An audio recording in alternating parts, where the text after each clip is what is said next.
Você que já está conosco aqui há algum tempo e que tem vindo nesses domingos do mês de setembro, sabe que nós estamos numa série muito especial, que é a série Jesus no mundo pós-cristão. Jesus no mundo pós-cristão. Os estudiosos, eles afirmam que nós vivemos esse mundo pós-cristão, onde os valores e a ética do Evangelho de Jesus Cristo, ou do Reino de Deus, não são valorizados, muitas vezes são menosprezados, ridicularizados e até então desprezados completamente. Uma sociedade que viveu por séculos com base em valores, produtos do Evangelho, e que hoje despreza esses mesmos valores. Então, os estudiosos afirmam que nós estamos vivendo já esse momento na cultura ocidental, obviamente no Brasil com um pouquinho de atraso em relação à Europa e os Estados Unidos, América do Norte, mas nós vivemos esse contexto todo e nós temos refletido sobre isso. E talvez a pergunta que surge no seu coração é: por que é importante refletirmos sobre a nossa cultura? E a razão que é importante refletirmos sobre a nossa cultura, porque em grande parte nós somos produto da cultura. Nós somos produto do contexto que nós vivemos. Pensamos, agimos, tomamos decisões como produto do contexto, ou seja, do ambiente em que vivemos. Se vivêssemos em outro século, provavelmente teríamos outros gostos, outras aptidões e faríamos outras escolhas, porque em grande parte somos produto da cultura. E se nós não entendemos a cultura na qual vivemos, especialmente esse momento histórico, nós vamos, de fato, nos tornar pessoas que vivem uma realidade pós-cristã, ou pessoas que vivem alheias ao que Jesus trouxe através da sua vinda nesse mundo, do seu sacrifício na cruz, da sua ressurreição, deixando o túmulo vazio e vencendo a morte e o inferno. Nós vamos nos tornar pessoas que vivem aquém ou à margem de tudo que Jesus tem para oferecer a nós. Então é importante essa reflexão que nós estamos fazendo sobre a nossa cultura. E hoje eu quero pensar um pouquinho com vocês sobre um tema que é muito comum nos nossos dias, que é sobre o cansaço. O cansaço. Nós vivemos dias de profundo cansaço, e não é só porque a gente tem que trabalhar e cuidar de filhos, e lidar com o casamento, e cuidar dos animais, cuidar do jardim. Nós vivemos dias de profundo cansaço, por algumas razões que estão conectadas com a cultura que vivemos nos nossos dias. E a cultura nos oferece um descanso que cansa. Pode deixar essa frase aqui para mim? A cultura nos oferece o descanso que cansa. E é isso que eu quero que você reflita nessa manhã comigo, e como isso tem tudo a ver com o que você e eu estamos vivendo.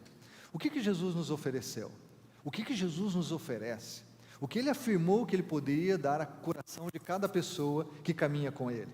Olha o que Jesus afirmou em Mateus 11, 28, é um texto bem conhecido, sei que a maioria de nós até conhece de cor, mas que o Espírito de Deus renove no seu coração nessa manhã. O texto diz: venham a mim todos os que estão cansados e sobrecarregados, e eu lhes darei descanso. Tomem sobre vocês o meu jugo e aprendam de mim, pois eu sou manso e humilde de coração, e vocês encontrarão descanso para suas almas, pois o meu jugo é suave e o meu fardo é leve. Jesus já trata da questão do cansaço na sua cultura. É importante a gente entender que na cultura de Jesus, o que estava cansando demasiadamente as pessoas era a religião. Ou seja, uma religião legalista, uma religião que distanciava o coração das pessoas do coração do próprio Deus, que enrijecava a experiência humana em torno de leis, em torno de rituais, em torno de liturgias. E Jesus diz que esses líderes religiosos, chamados fariseus, eles então colocavam fardos pesados demais sobre as pessoas que nem eles conseguiam carregar, e muito menos as pessoas a quem eles ministravam. Então Jesus fala do descanso. A alma precisa de descanso, assim como o nosso corpo precisa de descanso. E o problema da nossa geração não é que nós estamos cansados fisicamente, é que a nossa alma se encontra cansada. Você sabe que o cansaço físico, uma boa noite de sono renova. Você sabe que o cansaço físico, você tira alguns dias de férias e você já volta renovado nas suas forças físicas. Mas o problema que nós enfrentamos, que é muito grave, é o cansaço da alma, das emoções. É o cansaço que nós temos no nosso interior. Eu estava pesquisando na internet, eu só cliquei assim no Google: pessoas cansadas, frases de pessoas cansadas. Talvez você se identifique com algumas delas. Por exemplo, alguém disse assim: eu estou cansado de fingir que está tudo bem, fingir que estou feliz, fingir que o mundo é um sonho colorido, lindo e sem defeitos. As pessoas olham para mim e veem apenas alegria. Sabe por que elas veem só isso? Porque é isso que eu demonstro. mas se elas olhassem no fundo dos meus olhos, veriam o que eu sinto. Uma outra pessoa disse assim: eu me sinto cansado fisicamente, psicologicamente e sentimentalmente, mas eu digo que estou bem, para economizar explicações. Outra pessoa diz assim: todos têm um limite, e eu me sinto tão cansado e exausta mentalmente, que eu me preocupo se o meu já não acabou. Uma outra pessoa afirmou: há algum tempo eu já me sinto assim, cansada, um cansaço fora do normal, no verdadeiro sentido da palavra, um cansaço de pensamento que atormenta minha alma e me dificulta a respiração, aquele mesmo cansaço que chega a provocar dor, aquela dor que ninguém consegue ver, mas que é bem real. É possível que seja minha alma querendo me deixar? Ou sou eu que não consigo ver mais nada além do vazio? E uma outra pessoa diz assim: por vezes eu me sinto tão cansado, que até deitar para dormir se torna cansativo. Você já teve essa experiência? De você chegar em casa que você está tão cansado, que até para ir para a cama, você não quer levantar, de tão cansado que você chega, até para dormir é cansativo. Isso aqui são algumas frases. Se você clicar lá, você vai ver dezenas de pessoas reais falando da sua experiência de cansaço nos nossos dias. Já que a gente está refletindo sobre a cultura à nossa volta, a cultura na qual estamos inseridos, vamos pensar em algumas fontes de cansaço. Como eu disse, eu quero pensar além do fato que você trabalha fora e dentro de casa. Eu quero pensar além do fato de que você cuida dos seus filhos, eu espero que você cuide, que você cuida do seu casamento. Eu quero pensar além do fato de que você tem que cuidar das manutenções da casa, dos pets, que você tem que cuidar de tantas outras coisas no dia a dia. Eu quero pensar de coisas que estão profundamente arraigadas na nossa cultura hoje. A primeira delas é a busca pelo sucesso. A busca pelo sucesso. A nossa sociedade, de um lado, obviamente, porque muitas vezes ela é esquizofrênica mesmo, como disse o pastor Vanderlei domingo passado, Então, de um lado, ela incentiva você a ir além dos seus limites, a levar você a acreditar que você pode realizar todas as coisas, que se você trabalhar duro, se você se dedicar, você vai alcançar o inalcançável, que você vai superar todos os seus limites, porque existe uma busca incessante pelo sucesso. Ou seja, o que nós vemos na sociedade, na nossa cultura, é que o futuro é para poucos. O futuro é para poucos. O futuro é para aqueles que têm autodeterminação, que têm disciplina pessoal, que têm perseverança ou resiliência, uma palavra da moda nos últimos anos. Pessoas que são realmente, vamos dizer assim, que têm sangue nos olhos, que têm gana pela vida e que são capazes de ir além dos seus limites. É interessante que o ritmo da vida, da cultura, representa um grande funil onde alguns obterão o sucesso. E essa busca pelo sucesso cansa. Alguns autores, estudiosos, têm usado a palavra autoexploração. Ou seja, nós estamos tão esmagados pela nossa cultura que nós nos autoexploramos. Muitas vezes não somos explorados pelo outro, somos explorados por nós mesmos. Não somos explorados por uma empresa, por um governo, mas estamos explorando a nós mesmos, porque estamos indo além dos nossos limites, estamos trabalhando demasiadamente, estamos estudando demasiadamente, estamos conectados demasiadamente, não temos tempo para o lazer, para o descanso. Você conhece, até o pessoal da área empresarial diz assim: não, o líder precisa ter ócio criativo. Você já ouviu essa expressão, ócio criativo? O que eles estão falando é que você não pode nem descansar, que até o teu ócio, até o teu momento de descanso precisa estar conectado ao trabalho, onde você vai ter as suas grandes ideias, onde a sua mente vai estar mais fresca para pensar no trabalho. Ou seja, até o ócio, até o descanso está conectado com o trabalho. Há uma autoexploração. Essa é a sociedade que nós vivemos. O filósofo Blaise Pascal, ele disse que a grande tragédia do ser humano é que ele não pode ficar quieto sem fazer nada, ou na expressão que ele usou é ficar quieto em seu quarto, porque nós vivemos um culto à produtividade, um culto à alta performance, um culto ao sucesso, e até mesmo no tempo que nós chamamos de livre. A existência humana hoje está totalmente absorvida pela atividade. Então, alguns de nós conhecemos o filósofo sul-coreano Byung-Chul Han, em que ele fala exatamente isso. Nós estamos completamente absorvidos pela atividade.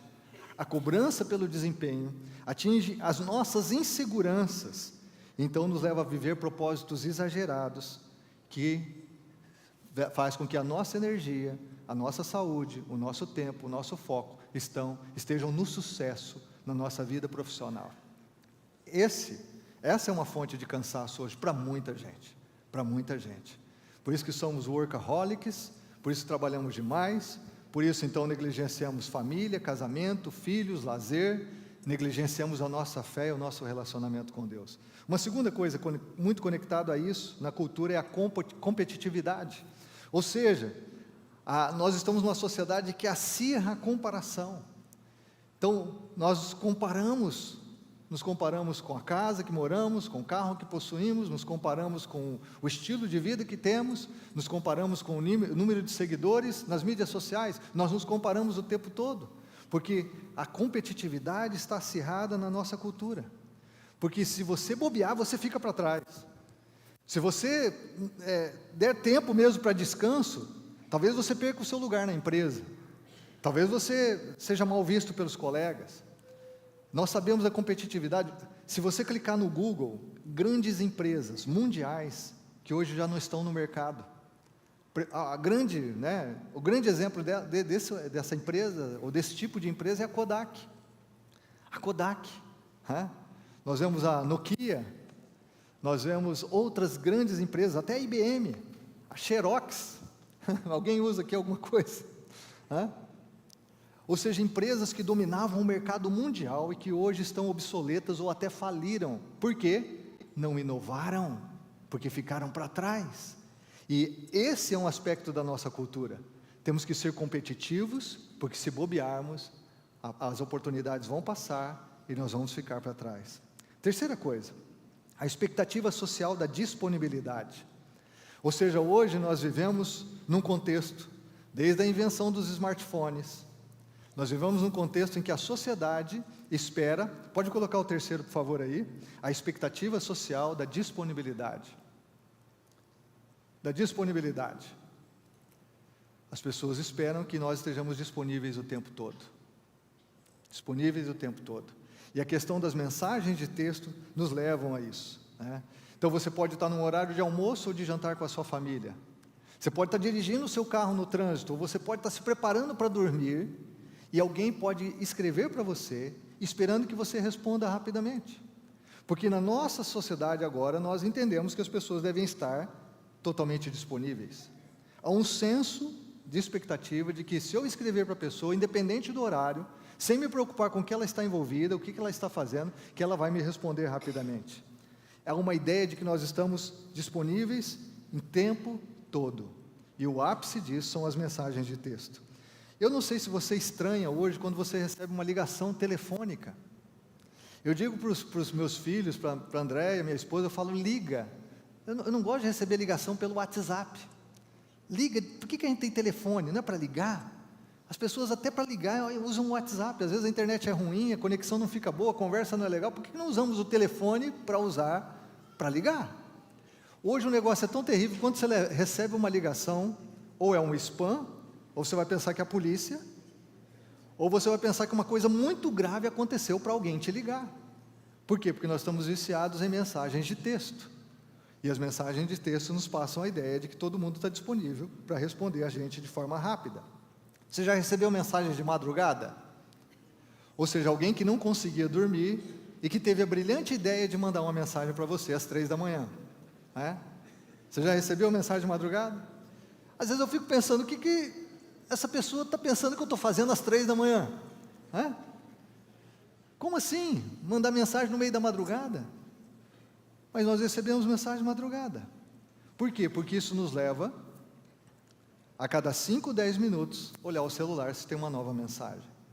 E às vezes a gente fala assim, nossa, o dia foi cheio, fiz tanta coisa, mas nessa tanta coisa, o que nós fizemos foi responder mensagem do WhatsApp.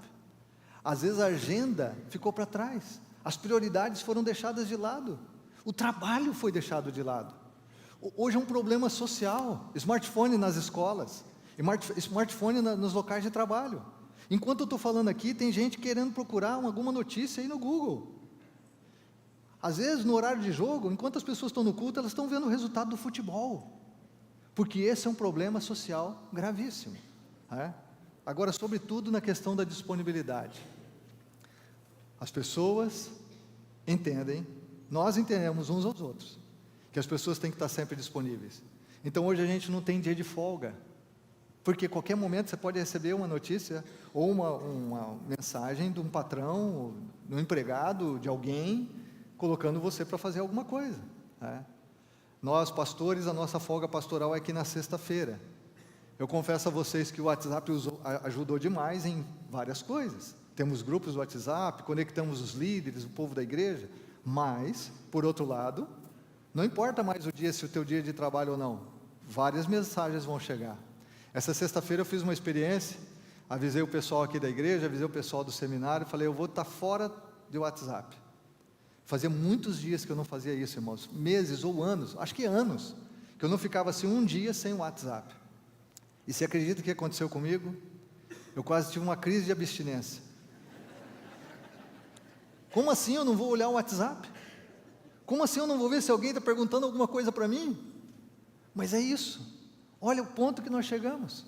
Então eu realmente desliguei o WhatsApp, e eu consegui pelo menos das 8h30 da manhã, quando eu avisei o pessoal, até umas 10h30 da noite, não olhar o WhatsApp.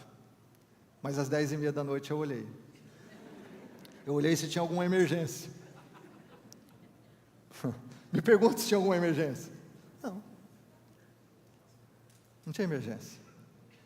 Por isso, se tem emergência, ligue, não escreva. Se tem emergência, ligue. Vá na casa da pessoa. Não usa mensagem de texto. O que nós precisamos aprender é que isso que está dentro da cultura, como eu disse, é um instrumento, facilita a vida em alguns aspectos, mas isso nos escraviza e faz com que a gente fique cansado. Aí às vezes a gente fala, pô, estou tão cansado, mas todo tempo informações, todo tempo mensagem, todo tempo respondendo a alguém, todo tempo. E a quarta coisa que eu quero mencionar aqui é a fuga da realidade, que é bem o que a cultura oferece. A gente desde o Império Romano conhece a expressão pão e circo, que os imperadores ofereciam para o povo não pensar na realidade, ser anestesiado do seu contexto de vida, e você sabe que os políticos usam muito bem, e obviamente aqueles que constroem a cultura usam isso muito bem. Então, nós vivemos também uma fuga para a realidade, ou da realidade, me perdoe, ainda que fosse para a realidade, não, a fuga da realidade. Conversava com alguém agora há pouco antes do culto, falando do próprio filho, dizendo, olha, às vezes eu vejo que ele está fora da realidade. Eu até mencionei, eu vou falar um pouquinho sobre isso agora na mensagem, fuga da realidade. As pessoas estão fora, se distraindo constantemente. Os smartphones são os grandes vilões nisso. Nós somos convidados e tentamos navegar pelo mar infinito da internet, porque é infinito. Quem aqui vai ver todos os vídeos que estão postados na internet? Quem aqui vai acompanhar todas as notícias? Quem aqui vai conseguir ver todas as fotografias? A produção de informação na nossa geração é absurda. Nunca na história da humanidade tivemos tanta informação. Então, nós somos convidados a navegar por esse mar infinito da internet, com a promessa de informação, de entretenimento. Um mundo infinito de possibilidades, 24 horas por dia, 7 dias por semana, 30 dias por ano, e aí assim vai. Somos atraídos e seduzidos, e aí fugimos para as mídias sociais. Alguns estudiosos afirmam que o nosso tempo é exatamente a era da distração, e nós acabamos minando a nossa capacidade de encontrar o tipo de descanso que Jesus afirmou ali, no Evangelho de Mateus, que Ele nos oferece e oferece a todo mundo que crê. Vou dar um exemplo aqui para vocês. Quantos de nós, quando temos um tempo livre, que é um tempo de descanso, não pegamos o celular para descansar? Você fala, bom, agora não tem nada para fazer, eu vou entrar no trabalho tal horário, eu vou descansar um pouquinho. E qual é o nosso descanso? Ficar rodando a tela. E a gente não percebe que a nossa mente está recebendo mais informação, a nossa mente está se cansando. Nós não estamos descansando. Alguns de nós vemos descanso, é poder ficar sem fazer nada, para navegar na internet, nas mídias sociais. E isso gera também sentimentos em nós. Muitas vezes você está lá pensando que está descansando, vendo as coisas na internet, e você está tendo sentimentos de frustração, de comparação, de cobiça, de inveja. Nós temos que lidar com sentimentos que nós não precisaríamos estar lidando, porque deveríamos estar descansando, mexendo na horta, cuidando do cachorro, fazendo qualquer outra coisa que desestressa de fato a mente, construindo algo, mas não, nós estamos conectados o tempo todo. Há especialistas que falam do FOMO, você já deve ter ouvido essa expressão, que é o fear of missing out, ou seja, o medo de estar perdendo alguma coisa. A gente precisa estar conectado o tempo todo, porque senão eu vou perder a cadeirada que o menino levou nas costas esses dias. Puxa, eu só fui descobrir isso 1h30 depois. Como assim? Eu estava perdendo. Ou seja, esse sentimento que é muito presente nos adolescentes e nos jovens. Se eu não me conectar, eu estou perdendo algo, alguma coisa está acontecendo, eu estou ficando de fora. Gera frustração, gera ansiedade, de tão conectados que nós estamos. Mencionando esse filósofo sul-coreano, um camarada muito bonito, que eu acho que eu vou pôr a foto aqui, o Byung-Chul Han, ele afirma assim, o celular é um instrumento de dominação. Na perspectiva dele, o smartphone é um artigo de culto da dominação digital, porque ele acredita sim que os celulares se transformaram em uma ferramenta de subjugação digital que cria viciados. Eu vou dar algumas informações para vocês aqui, sem falar do problema das telas, que você vê muito aí também no Instagram, na internet, mas olha, um americano médio, ele fica 5 horas e 40 minutos no smartphone, em média. Os millennials, que já são aqueles de natureza digital, 13% deles ficam mais de 12 horas nos celulares, são estimativas, são os nativos digitais. 1/3 da vida acordada das pessoas está sendo gasto em celulares. 1/3 da vida que nós passamos acordado está sendo gasto em celulares. Se você considerar isso em qualquer outra época, isso seria considerado um vício. Um vício. Ou seja, as pessoas calculam que nós pegamos no celular 86 vezes por dia. A cada 11 minutos nós estamos no celular. Isso é um vício ou não é? Se nós fôssemos tomar milkshake a cada 11 minutos do nosso dia, o que você ia falar para uma pessoa dessa? Ela seria viciada em milkshake ou não? Qualquer coisa que nós fizéssemos no nosso dia a dia, que nós precisássemos fazer, a cada 11 minutos, cada 10 minutos, seria um vício. Como é que nós não olhamos que o nosso contexto todo fala de que nós estamos viciados? Esse tempo em que estamos conectados com o mundo digital, então provocou um cansaço excessivo. Os celulares se tornaram um grande caminho de fuga da realidade. É uma fuga da realidade. Estamos com um problema no casamento, vamos para o smartphone. Estamos com uma crise com o filho, vamos para o smartphone. Não queremos tratar um problema familiar, vamos para o smartphone. Não queremos lidar com a bronca do patrão, um problema na empresa, vamos para o smartphone. Não queremos pensar na nossa pecaminosidade, na ausência de Deus na nossa vida, no nosso coração enganoso, então nós vamos para o smartphone. É por isso que somos a cultura que não tem introspecção, por isso somos a cultura que não tem solitude, pessoas que não pensam, não refletem sobre a sua própria vida. E é por isso que os estudiosos, antropólogos, sociólogos, filósofos, psicólogos afirmam que nós estamos realmente num grupo de pessoas altamente viciado e manipulado pela cultura, porque não pensamos mais, agimos no automático, escravizados por uma onda de informação que a nossa cultura produz todos os dias. Eu acho que isso é terrivelmente real, triste para nós. E nós estamos aqui para pensar um pouquinho disso como igreja, pensar sobre isso, porque nós cristãos somos chamados a enfrentar a vida como ela é. Nós somos chamados a viver a vida como ela de fato se apresenta. É por isso que Jesus nunca fez propaganda enganosa. Jesus diz assim: no mundo vocês vão ter aflições, mas tem de bom ânimo, eu venci o mundo. Jesus diz assim: eu estou com vocês, no meio das lutas, aflições, porque eu capacito você a enfrentar a vida. Eu capacito você a viver enfrentando os seus problemas de forma real, procurando soluções, sendo criativo, desenvolvendo todo o potencial que eu criei em você e que você tem. Eu estou com você para que a fé faça uma diferença extraordinária na sua vida. Então, como vamos ter casamentos melhores? Como vamos criar melhor os nossos filhos? Como vamos administrar melhor as nossas crises pessoais, ou familiares, ou relacionais? Como? Se nós fugimos da realidade.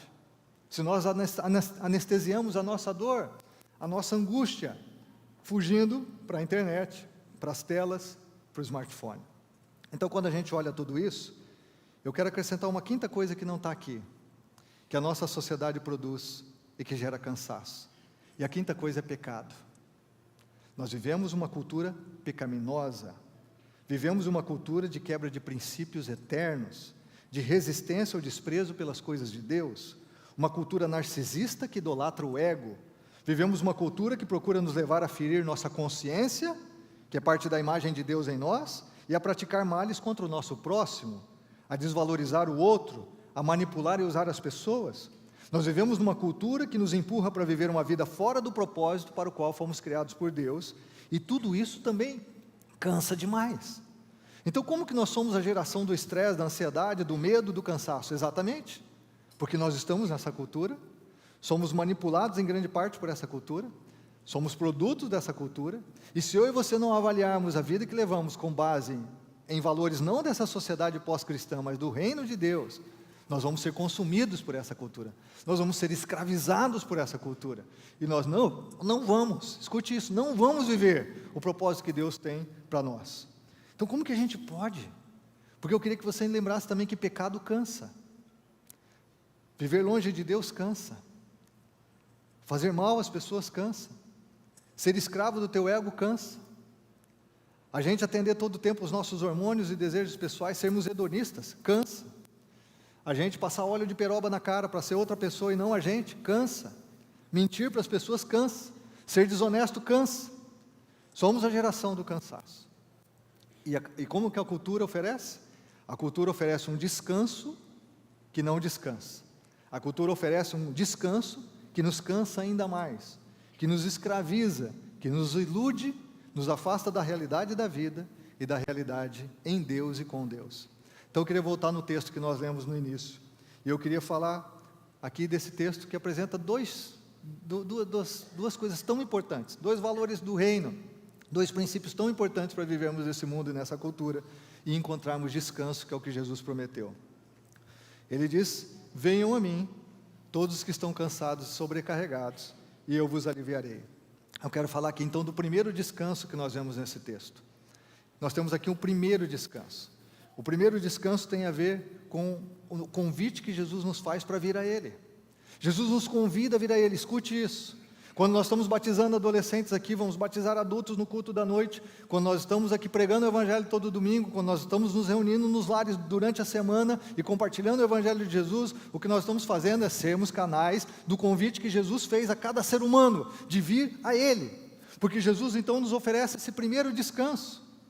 Jesus, Ele diz assim: venham a mim, vocês estão cansados e sobrecarregados, você que realmente tem vivido uma culpa que assola a sua alma, você que tem vivido uma ansiedade que não tem controle, você que está subjugado pela religião, mas não tem relacionamento comigo, você que está escravizado pelos valores da cultura, do sucesso, do poder, você que está anestesiado por aquilo que a cultura oferece, e que está cansado de tudo isso, porque se encontra vazio dentro de você, você que não consegue lidar com a sua vida como um adulto, que não consegue lidar com a vida como gente de fé, com perspectiva, com soluções, com esperança, com atitudes que transformam a sua própria vida e a vida das pessoas à sua volta.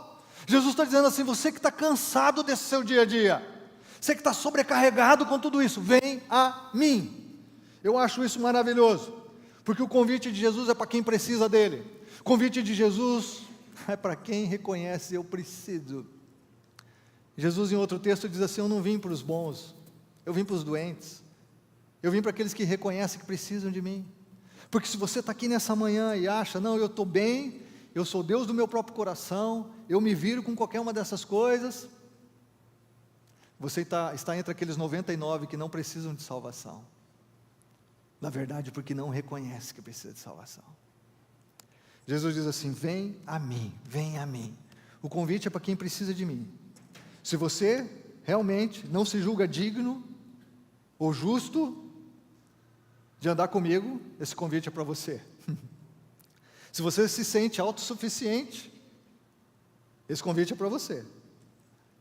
Se você se sente cansado, triste, angustiado, oprimido, esse convite é para você, por causa do meu amor por você, por causa da graça que eu tenho disponível a você.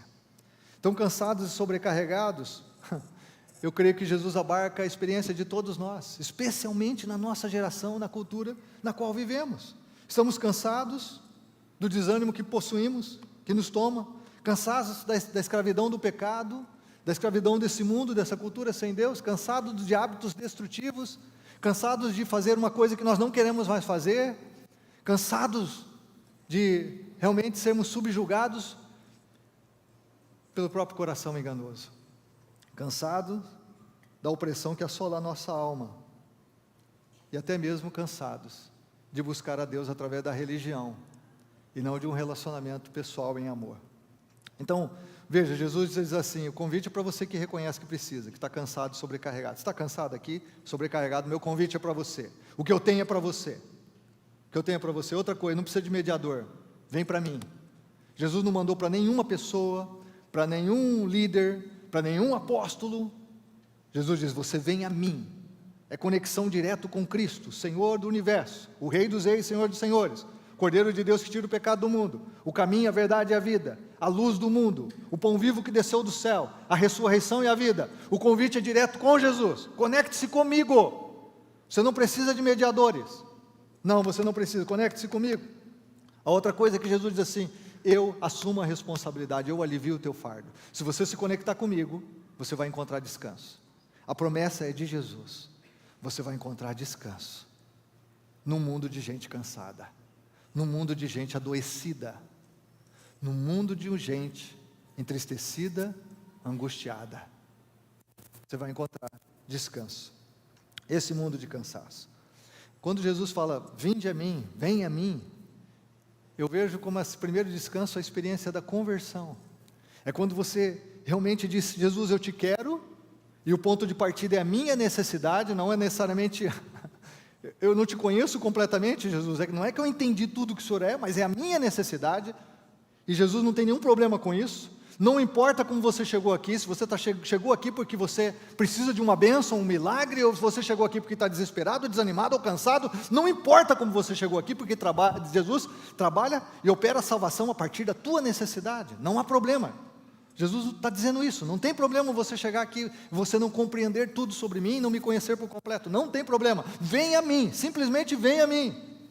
E aí que muitos de nós precisamos entender, você não precisa mudar a tua vida para vir a Jesus. Eu vou parar de beber, eu vou parar de fumar, parar com a pornografia, eu vou parar disso, daquilo, para vir para Jesus. Não, você precisa vir para Jesus. Ele diz, vem a mim. Jesus não falou para ninguém mudar para vir a Ele, vem a mim, porque Ele é capaz de dar descanso a partir da nossa necessidade. E o primeiro descanso é esse, essa conversão. É quando eu entendo, eu não posso, tu podes, eu não sou, tu és, eu não tenho, tu tens, eu não sei, tu sabes. Jesus, eu não conheço tudo sobre o Senhor, não conheço todo o Evangelho, mas meu coração está aqui porque eu preciso de Ti. Agora, qual é o segundo descanso que nós vemos nesse texto? E aí eu quero falar desse segundo descanso ao concluir aqui para orarmos juntos. O segundo descanso está no verso 29 a 30, quando Jesus diz, tomem sobre vocês o meu jugo e aprendam de mim, pois eu sou manso e humilde de coração, e vocês encontrarão descanso para suas almas, pois o meu jugo é suave e o meu fardo é leve. Jesus fala assim, você veio a mim, você vai achar descanso. É o descanso do primeiro amor, é o descanso quando você então entrega seu coração a Jesus, Ele te transforma de dentro para fora, você sente que os seus pecados foram perdoados, você agora experimenta uma paz real dentro de você, agora você sabe que você não é mais a mesma pessoa, você crê que você se tornou filho e filha de Deus. Puxa, que experiência maravilhosa, o primeiro amor, quando realmente a grandeza de Deus se deslumbra diante dos nossos olhos, nós conseguimos contemplá-lo na grandeza e majestade de quem Ele é. Que experiência transformadora, poderosa, é o maior milagre que um ser humano pode viver, essa é a experiência do vim a mim, da conversão. Agora a segunda experiência, o segundo descanso é esse que Jesus fala, é o discipulado, é o continuar caminhando com Cristo, e é aqui que muita gente se perde. Talvez você fale assim, mas por que muitos cristãos não experimentam o segundo descanso, essa experiência de descanso em Jesus? Porque muitas pessoas não vivem o que Jesus oferece. Se Jesus diz assim que tem descanso para a nossa alma, por que há tantas pessoas cansadas na alma? Se Jesus diz que tem descanso para mim e para você, por que muitos de nós estamos cansados? A questão é que nós não continuamos no caminho com Ele. Nós temos a experiência de vir a Ele, sermos transformados, recebermos o que Ele tem, e depois começamos pouco a pouco caminhar com base na nossa própria força, nossa própria agenda, nossa própria vontade, influenciados pela cultura em que estamos inseridos, e vamos nos afastando de Jesus. E Jesus diz aqui, coloca novamente o verso 29 e 30 para mim, ele fala assim, toma o jugo. Jugo é aquela peça de madeira que era colocada sobre 2 animais. Jesus está dizendo assim, se veste do jugo porque eu quero caminhar ao teu lado, vamos caminhar junto, vamos andar juntos na experiência da vida, eu vou estar com você, você vai estar comigo. Jesus sempre nos convida para um relacionamento, é relacionamento de amor, de graça. Então coloca o jugo, aprenda de mim, agora você vai realmente se aprofundar, você vai me conhecer. Na verdade nós vamos passar a vida toda conhecendo mais Jesus e a eternidade também. Ele fala, então aprenda de mim. Por quê? Porque eu sou manso e humilde de coração. Jesus, o Senhor do universo, é manso e humilde. É aquele que tem um coração que se compadece da nossa miséria, que se conecta com a nossa dor, que sabe o que nós vivemos. E aí ele diz assim, vocês então encontrarão o quê? Descanso. Olha o segundo descanso. Você vai encontrar descanso para a sua alma ao caminhar comigo ao longo da vida. Num discipulado. Discipulado é o relacionamento entre um mestre e seu estudante, seu aprendiz. E é isso que Jesus quer fazer comigo e com você. Olha, eu vou viver ao seu lado, e você vai viver comigo, e eu vou te ensinar como viver essa vida, num contexto de pecado, de desilusão, de angústia, de dor, de sofrimento, de aflições, de injustiças. Eu vou ensinar você a caminhar em tudo isso. E você vai viver com sentido e propósito. Sim, você vai ter descanso na sua alma, a despeito das circunstâncias que te cercam, a despeito da cultura na qual você está inserido. Você vai ter descanso na sua alma. E você vai conseguir viver no meio desse turbilhão de ameaças à tua própria existência. Jesus diz assim, por quê? Porque o meu jugo é suave, o meu fardo é leve. Diante do jugo da religiosidade dos fariseus, o evangelho, irmãos, é o quê? Suave, é leve. A expressão aqui bíblica, ela significa que é bem adaptado a você. Você vai se sentir muito bem com o evangelho. Mas como é que nós vemos o evangelho? Como se o evangelho fosse a coisa mais difícil do mundo. Tem gente que chega para mim e diz assim, nossa, viver com Jesus é difícil. Não, viver com Jesus não é difícil, viver sem Jesus é difícil. Difícil é você viver escravo das suas paixões, escravo da tua cobiça. Difícil é você viver subjugado pelo teu ego. Difícil é você ser manipulado pela cultura. Isso que é difícil. Difícil é viver um inferno dentro da tua casa, nos seus relacionamentos. Isso é difícil, porque Jesus não está ali. Jesus diz, é manso, é suave. O que eu tenho para você se adapta para você. Meu fardo é leve, meu jugo é suave. Aqui Jesus está falando do segundo descanso, se a gente puder usar essa aplicação aqui. O primeiro descanso, vem a mim você que está cansado, angustiado, sobrecarregado, ansioso, cheio de medo, exausto, vem para mim e se entrega. Deixa eu transformar você de dentro para fora, deixa eu mostrar que eu sou Deus na tua vida, porque Jesus é um gentleman, é um cavalheiro, Ele não vai arrombar o teu coração, Ele não vai bater a porta do teu coração, fazer uma pesada e dar um golpe e abrir. Não, Ele não vai forçar ninguém. Ele convida você a caminhar com Ele. É um amor. Aí Ele diz assim, agora que você veio, então toma o meu jugo. Vamos andar juntos, num relacionamento dia a dia, onde você vai desfrutar desse descanso da sua alma, porque o meu jugo é suave, o meu fardo é leve. Você vai aprender o que é ser cristão. Você vai aprender o que é ser discípulo, meu discípulo. Você vai aprender o que é andar com Deus. Sabe por que você vai aprender? Porque eu sou manso e humilde o suficiente para te ensinar. Porque gente soberba não gosta de ensinar ninguém. Eu sou manso e humilde para ensinar você, porque eu me importo com você. E eu vou caminhar com você, todos os dias, até a consumação dos séculos. Sabe o que eu e você temos diante de uma manhã tão especial, poderosa, porque Jesus está aqui, e nós vimos tantos testemunhos de adolescentes que estão entendendo coisas, que alguns da minha idade, alguns de nós aqui, adultos maduros, não entendemos o que esses adolescentes entenderam, infelizmente. Alguns de nós com 40, 50, 60, 70 anos não entendemos até agora o que vários adolescentes entenderam. Eu me lembro do testemunho de um adolescente que ele entendeu assim, ele escreveu esse testemunho maravilhoso. Ele diz, eu entendi o que é não viver para mim mesmo, eu entendi o que é. Agora, se você diz assim, eu já disse sim a Jesus, eu já disse um dia na minha vida, eu já disse sim. A minha pergunta é, você está caminhando com Ele? Você está aprendendo dele que é manso e humilde de coração? Você está crescendo nele? Você está vivendo o Evangelho? Você está deixando Ele tratar a sua vida e levar você a crescer? Você está crescendo na fé e na graça do Senhor Jesus, como diz 2 Pedro 3,18? Você está caminhando com Jesus na intimidade? Ou aí você se tornou um religioso? Ou você se tornou alguém cheio de doutrina, de teologia, mas que não sabe o que é viver com Jesus a cada dia, tomando a sua cruz e seguindo a Ele em amor e graça. E as igrejas, infelizmente, tem pessoas e pessoas que vivem uma vida religiosa, mas sem o poder do Espírito de Deus, que vivem uma vida religiosa, mas sem intimidade com Jesus, que vivem uma vida religiosa, mas não de prática do Evangelho, onde se torna sal da terra e luz do mundo. Queria pedir para você fechar os seus olhos.